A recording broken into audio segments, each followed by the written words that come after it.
ഒരു നാൾ നബിയും അബൂബക്കർ സിദ്ദീഖും ഒരുമിച്ചവർ സൗർഗുഹയിൽ പ്രവേശിച്ച് സിദ്ദീഖുൽ അക്ബറിൻ മടിയിൽ തലവെച്ച് അന്ത്യപ്രവാചകർ നിദ്രയെ പ്രാപിച്ച് ചന്ദ്രവാദനം കണ്ട് അബൂബക്കർ പുഞ്ചിരി തൂകുന്നുണ്ട്.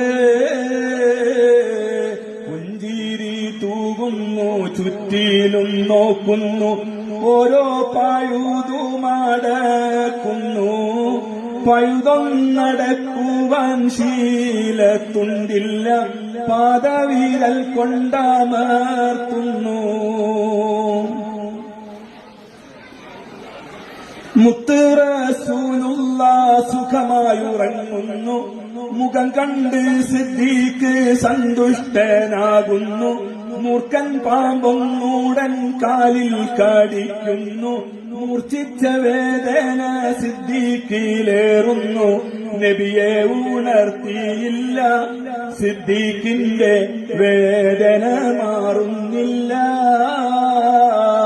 പൊട്ടിയൊഴുകിയ കണ്ണുനീർ തുള്ളികൾ പെട്ടെന്ന് മുത്ത് റസൂലിന്റെ വട്ടമുഖത്തൽപ്പം തട്ടിയ നേരത്ത് ഞെട്ടിയുണർന്നൊന്ന് നോക്കുന്നേ.